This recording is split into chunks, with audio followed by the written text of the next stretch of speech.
Muito bem, olá, nós vamos falar sobre o tema crédito. É um tema relevante na vida das pessoas. Apenas para contextualizarmos isso dentro de uma realidade prática, podemos imaginar qualquer um de nós, cidadão, precisando de medicamento num determinado momento. Nós vamos a uma farmácia, fazemos a compra. Se precisarmos tirar férias, também fazemos reserva de hotel, compra passagem aérea, enfim, o crédito ele facilita muita coisa na vida das pessoas.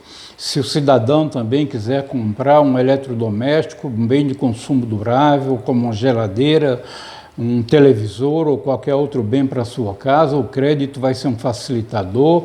Ele pode comprar esse bem, pagar em 1, 2, 5, 8, 10, 15 vezes, conforme ele possa negociar isso com o cartão de crédito ou com a loja que esteja vendendo. Por outro lado, o crédito ele exige uma responsabilidade muito grande de cada cidadão, no sentido de que ele deva assumir compromissos que sejam compatíveis com a sua capacidade de pagamento. Caso contrário, ele estará se endividando para o futuro, está vendendo parte relevante de sua vida para o futuro, vendendo aos credores em troca de determinados divertimentos, de determinados bens que ele esteja adquirindo.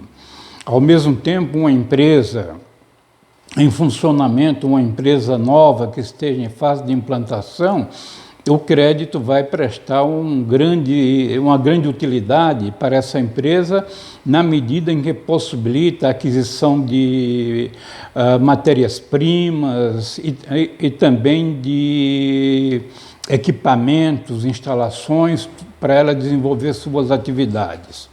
O crédito, portanto, ele possibilita, ele alavanca os negócios, gerando emprego, gerando desenvolvimento e possibilitando as empresas a se modernizarem, se tornarem competitivas. Esse é um dos objetivos. Por outro lado, da mesma forma que o cidadão precisa ter cuidado com o endividamento, a empresa também precisa ter esse mesmo cuidado, porque se ela comprar equipamento, investir apenas pela facilidade de crédito, ela pode ter dificuldade na hora de honrar os seus compromissos, o pagamento desses financiamentos.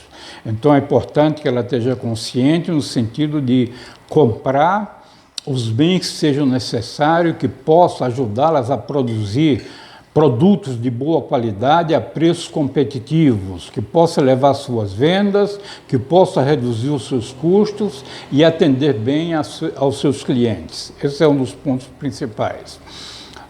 Agora, em que consiste o crédito, portanto? Nós demos os exemplos do cidadão utilizando o crédito, demos o exemplo da empresa também utilizando o crédito. Ora, diante dos exemplos, nós podemos concluir que o crédito consiste em o credor ou o vendedor entregar ao comprador, ao seu cliente, um determinado bem, produto ou serviço mediante uma promessa de pagamento no futuro. O risco de crédito representa o que, portanto? Representa a possibilidade de que essa promessa de pagamento não seja cumprida. Então, este é o conceito de crédito. Agora, como é que nós vamos classificar o risco de crédito? Existem diferentes formas de classificação. Eu costumo adotar um critério que classifica os riscos de crédito em 4 grupos. Entendo que esse critério ele é consistente, ele dá robustez conceitual a todo o processo. Então, primeira classe, o primeiro grupo de risco que a gente classifica, é o chamado risco intrínseco, que é inerente ao próprio cliente. Cada um de nós, como cidadão, apresenta um tipo de risco, por exemplo. Então, uma pessoa física, ela pretende ir a um banco, obter um empréstimo, por exemplo.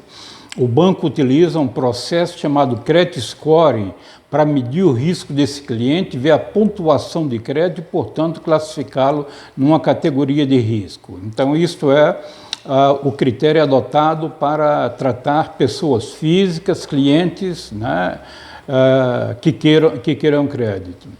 Por outro lado, se o tomador de crédito for uma empresa, uma pessoa jurídica, Então, o banco, a instituição financeira ou uma outra empresa organizada que tenha boa estrutura de crédito vai utilizar uma metodologia chamada RATE, né? O que é o RATE? É um processo semelhante ao credit score, com a diferença de que o credit score para a pessoa física ele é um processo totalmente automatizado e totalmente quantitativo. Enquanto que o RATE ele compreende essa parte matemática, estatística, quantitativa, mas compreende também uma parte julgamental, que entra a sensibilidade, o sentimento do analista na atribuição de uma classe de risco. Então, esses são os dois critérios para fazer o primeiro filtro na seleção do cliente, pessoa física ou pessoa jurídica, conforme expusemos. O segundo grupo de risco se refere ao risco da transação. O que significa esse risco da transação? É o risco inerente ao produto, né? Independe da pessoa que está comprando. Então, suponha um cliente, um cidadão, que ele precisa de dinheiro, ele vai no banco, pega um empréstimo, ou então ele emite um cheque, o saldo dele no banco não é suficiente, mas o banco libera o cheque dele e fica um pequeno saldo devedor, aquilo que se chama adiantamento a depositante. Esse tipo de operação ele tem um tipo de risco que é totalmente diferente do risco de uma operação de crédito rural, na medida que uma instituição financeira faça uma operação de crédito com um agricultor, com uma empresa que atua na atividade agrícola ou pecuária. Por exemplo, supõe ainda uma outra situação de um cidadão que pretende, de uma empresa, precisa de dinheiro, vai ao banco descontar uma duplicata, o banco antecipa esse dinheiro por conta da duplicata que vai ser recebida na data do seu vencimento. Então, note que cada uma dessas operações tem um tipo de risco diferente. Um terceiro grupo de risco é o que a gente chama risco de concentração. Em que consiste o risco de concentração? O risco de concentração, ele ocorre quando uma instituição financeira ou uma empresa concentra grande parte de suas operações num tipo de cliente, numa região geográfica, numa atividade econômica, por exemplo. Então, isso é uma classificação importante. Na medida do possível, a instituição ela deve ter uma política para diversificar suas aplicações, não mantendo a concentração num único tipo de cliente ou numa região geográfica ou numa atividade. Por outro lado, muitas vezes a instituição ela é especializada num tipo de atividade, então ela não tem como estar diversificando. Apenas é importante que haja essa consciência de que quando você está concentrado, quando o credor está concentrado concentra suas aplicações numa determinada atividade, o que acontece? Se o mercado estiver favorável para essa atividade, o credor vai usufruir dos negócios, vai ter resultados positivos juntamente com os seus clientes. Por outro lado, se o segmento de atividade estiver enfrentando uma dificuldade, o impacto dessa crise, dessa dificuldade, dessa deterioração financeira pode recair diretamente em cima de seus clientes e, consequentemente, afetar a liquidez de sua carteira de recebível. O quarto grupo de classe de risco é o que a gente chama de risco de administração do crédito. Então, em que consiste esse risco de administração de crédito? Esse talvez seja um dos mais delicados, mais difíceis de ser percebido.